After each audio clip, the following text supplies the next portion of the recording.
RGB in the PC space has almost climaxed, and what I mean by that is this: almost every component category comes with some degree of RGB offering. We have RGB cases, RGB motherboards, RGB coolers, RGB RAM modules, even RGB PSUs, which I find to be a little ridiculous and redundant. The last two untouched components are RGB storage drives and RGB cables. You're saying we already have that?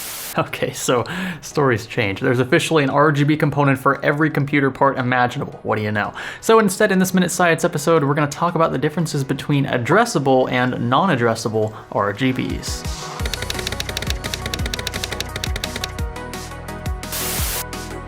Speaking of RGBs, this video is brought to you by the Fantex Eclipse P350X. It's sitting right behind me and looking good. This no-compromise mid-tower comes in both white and black variants and sports addressable RGBs both up front and below its tempered glass panel. Cable managing is easy thanks to this indentation near the motherboard tray, space is plentiful, and the price is unbeatable. And I mean it. At $69, I think it's the best in class. So click the link below for more details. So I'm going to break down the different LED standards one by one in this video. First, we've got a single dumb LED. When it's powered, it just lights up. And I say dumb because it's not technically smart. Only two wires are required, power and ground, and you can vary brightness by controlling voltage with something like a potentiometer. So all you can literally do here is dim the LED. An important note here though is that the color of the LED will always stay the same, and that's the case for all LEDs we're going to talk about in this video. Now, typical 4-pin RGB LEDs have separate red, green, and blue power distribution lines, and they all share a common ground, which is the fourth wire. Picture 3 dumb LEDs sandwiched together. That's literally all this is.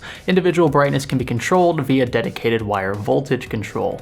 White is depicted with full blast red, green, and blue LEDs. A desired red lighting would shut off voltage for both blue and green lines, and then yellow is comprised of green and red lights combined with blue being shut off. So there are different ways to blend colors to achieve the desired look, and that's why RGBs are so popular, because you can change the overall lighting scheme.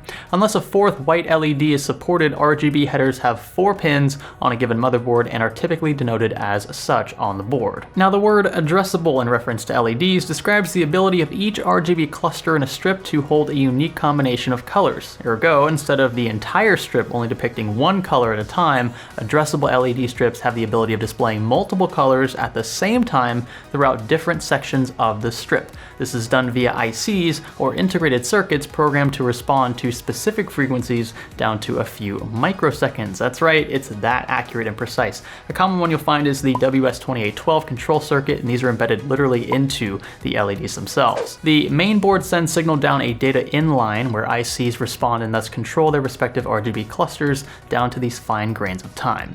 It's how you get cool effects like this one here on the P350X. All of these are pre-programmed, but you could in theory have these LEDs mimic any realistic combination of lighting effects. So, in a nutshell, addressable LEDs yield much more creative headroom. The ability to display different combinations of colors per cluster plays a huge part, but the degree of precision involved in the timings of certain scroll and blinking effects also sets them apart from their non-addressable counterparts. They also cost a bit more, as you might expect, but in my opinion, if you want the dynamic control, it's worth it. I've linked a few smart and dumb RGB LED kits in the description below if you want to check them out. Just be sure to match voltages. A lot of the addressable kits are going to require 5 volts, not 12. Some include a dedicated control unit, though you could run addressable strips into any motherboard supporting this feature up to maybe 60 individual LED clusters, typically indicated on the box and via unique 3-pin LED headers like this one right here. If you guys like this video, give it a thumbs up. You know what to do. Click that red subscribe button, and I'll catch you in the next one. This is Science Studio. Thanks for learning with us.